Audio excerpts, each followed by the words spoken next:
Text knowledge में आपका स्वागत है। फ्रेंड्स, आज मैं consequence of Lawrence transformation equation के बारे में डिस्कस करने जा रही हूँ। फ्रेंड्स, मैं पिछले वीडियो में लॉरेंस ट्रांसफॉर्मेशन का फुल डिस्कशन बताई थी। इसका लिंक मैं डिस्क्रिप्शन में डाल दूँगी, आप वहाँ से देख सकते हैं।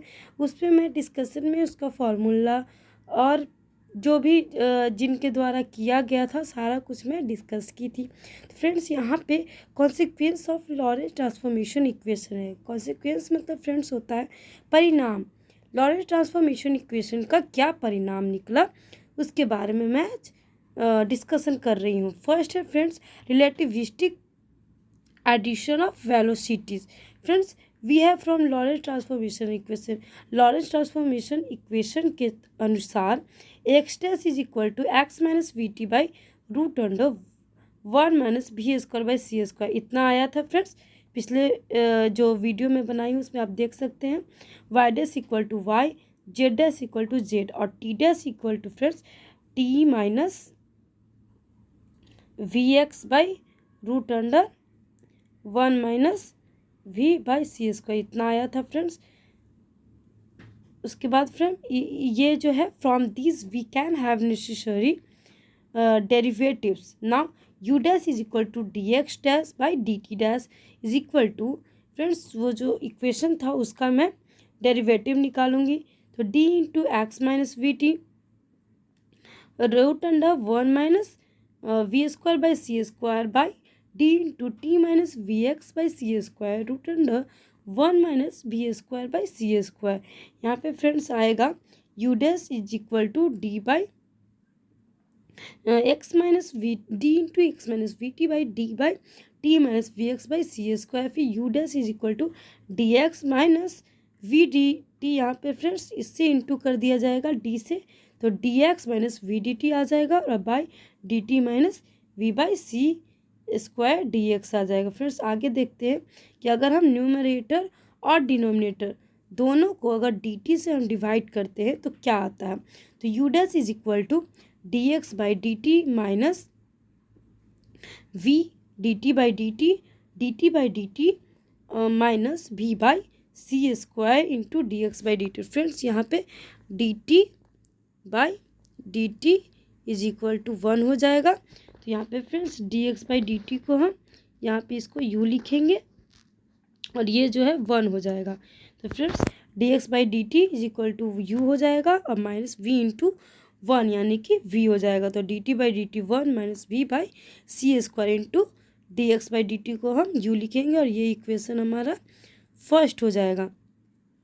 अब हम फ्रेंड्स यहाँ से रिप्लेस करेंगे u को u डैश से और u डैश को u से, मतलब कि u को हम u के जगह पे u डैश लिखेंगे और u डैश के जगह पे u लिखेंगे इस फर्स्ट इक्वेशन के अनुसार, और v को हम माइनस v लिखेंगे।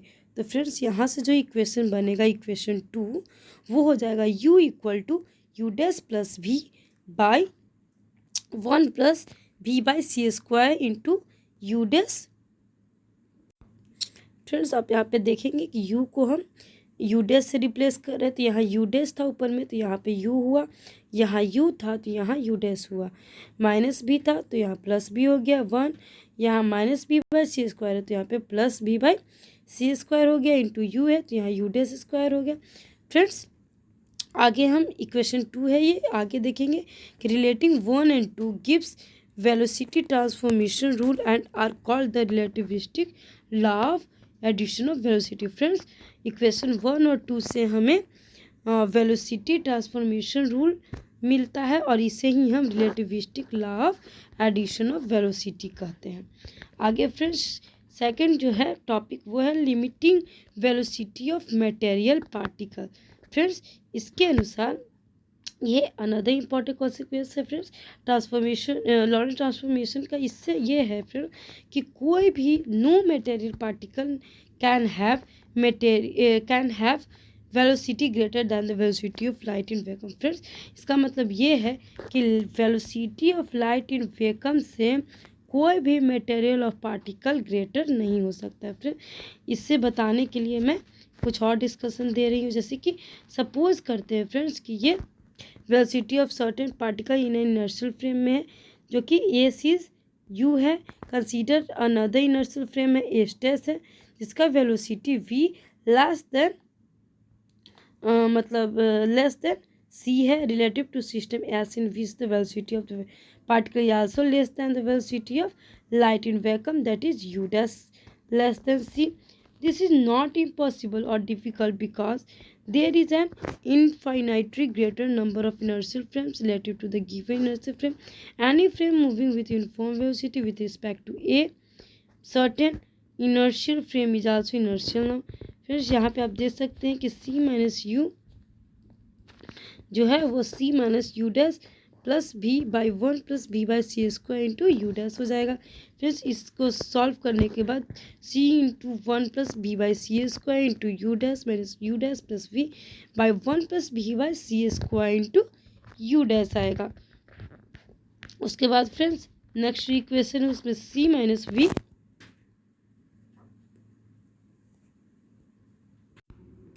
फ्रेंड्स यहाँ पे आप देख रहे हैं फ्रेंड्स कि c minus B C minus U dash by C into one plus U dash V by C square है. Friends multiplying and divided by C करने के बाद यहाँ पे आपने देखा फ्रेंड कि c जो है वो ग्रेटर दैन v है और c जो है ग्रेटर दैन u डैश है.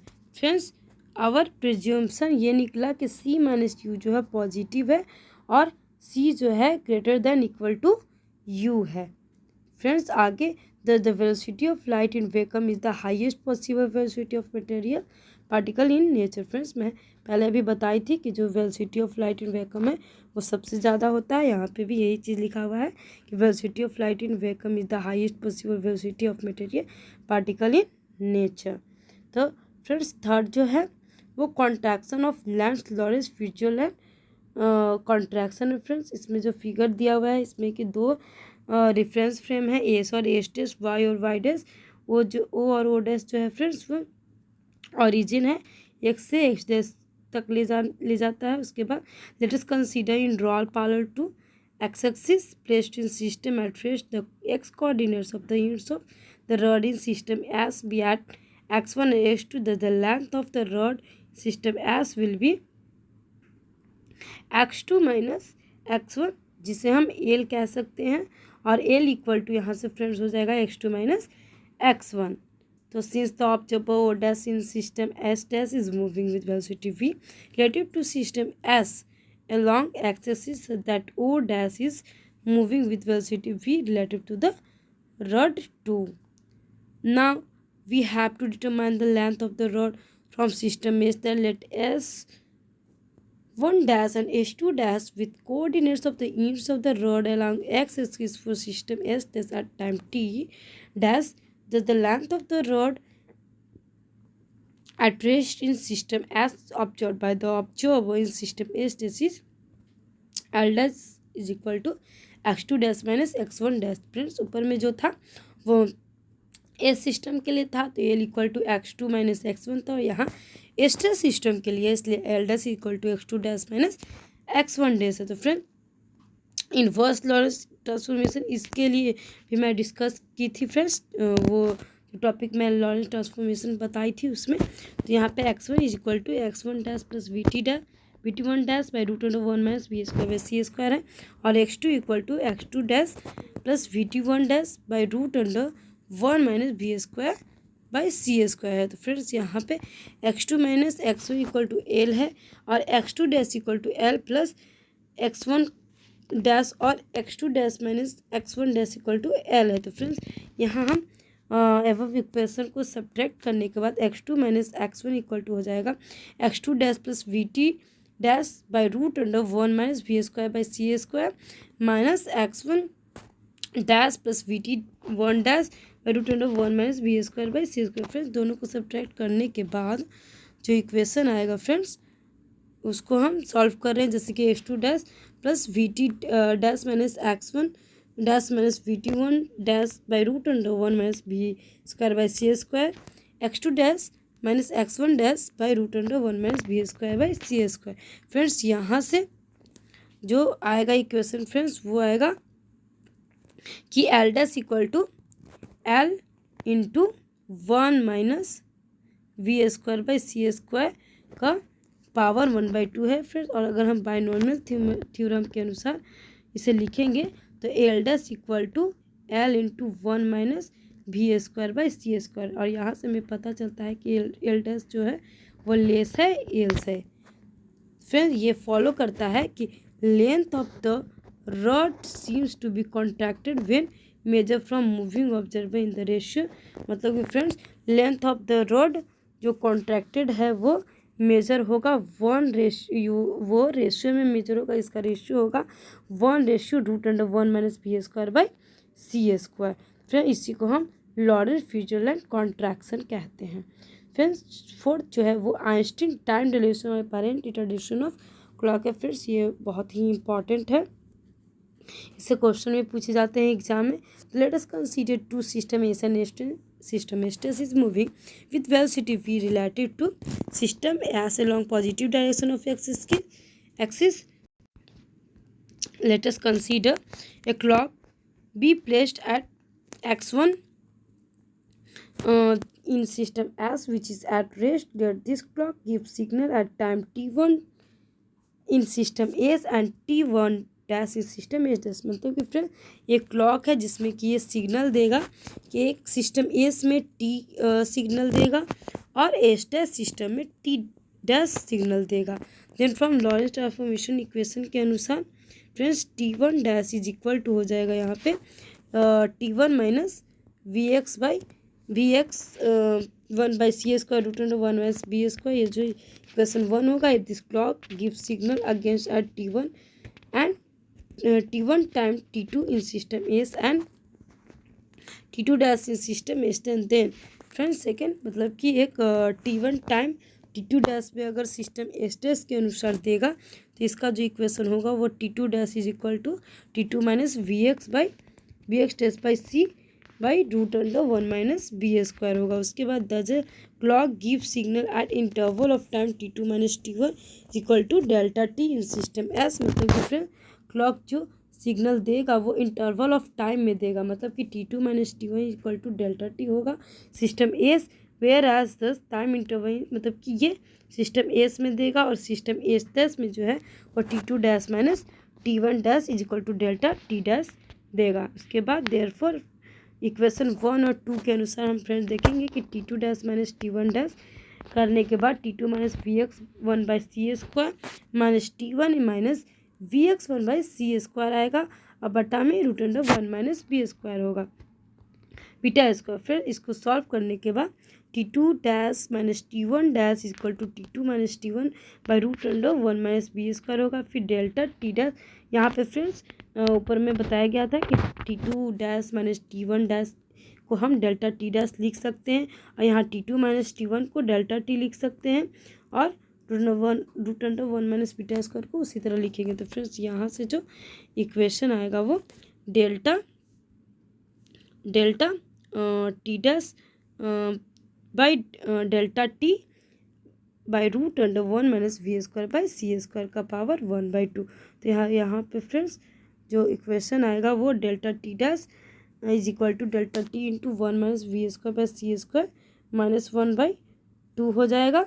उसके बाद delta T dash equal to delta T binomial theorem के अनुसार जो है वो delta T dash equal to delta T 1 plus B square by 2c square. Friends ये जो इक्वेशन है बहुत ही इंपॉर्टेंट है और यहाँ से हमें पता चलता है कि डेल्टा टी डैश जो है वो लेस देन है डेल्टा टी से। तो इससे क्लियर हो जाता है फ्रेंड्स इक्वेशन थर्ड से कि time interval delta T appears to the moving observer to be dilated और lengthened by a factor 1/√1 minus beta square और 1/√1 minus we square by C square.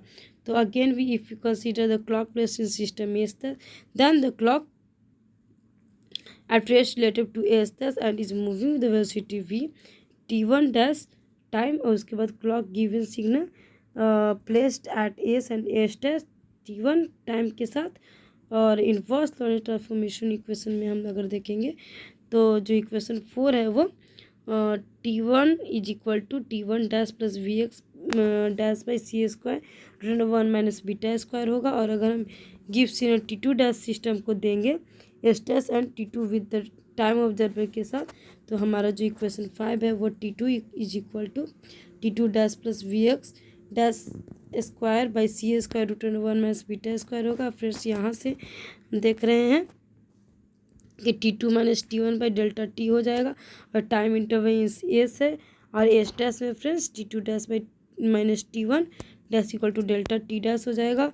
और यहाँ इक्वेशन 4 और 5 के अनुसार देख रहे हैं फ्रेंड कि जो T2 minus T1 is equal to T2 dash minus T1 dash by root 1 minus beta square होगा। Delta T equal to delta T dash by root 1 minus beta square. तो यहाँ पे फ्रेंड्स यहाँ सेम जो function ऊपर हुआ है वही हो रहा है। That race related to the system is moving with velocity negative v relative to the clock. Friends equation 6 जो है वो ये दे रहा है delta T is greater than delta T dash. और फ्रेंड्स ऊपर में क्या दे रहा था कि डेल्टा टी डैश जो है वो लेस देन है डेल्टा टी में डेल्टा टी, और यहाँ डेल्टा टी जो है वो ग्रेटर देन है delta T dash. That is the time interval registered by a clock appear to an observer in a motion to be length or dilated by a factor root 1 minus beta square. Hence from the above we may say that a moving clock always appears to go slow. फिर इससे ये पता चलता है कि एक moving clock जो है वो हमेशा स्लो चलता है। फ्रेंड्स आज के लिए इतना ही, और ऐसे मोर अपडेट के लिए फ्रेंड्स और भी जितने भी इम्पोर्टेंट है BSc पार्ट 1 फिजिक्स ऑनर्स के लिए, तो फ्रेंड्स मैं वो सब वीडियो आपके तक लाते रहूँगी। आज के लिए इतना ही फ्रेंड्स, हमारे चैनल को लाइक शेयर सब्सक्राइब ज़रूर करें। Thank you.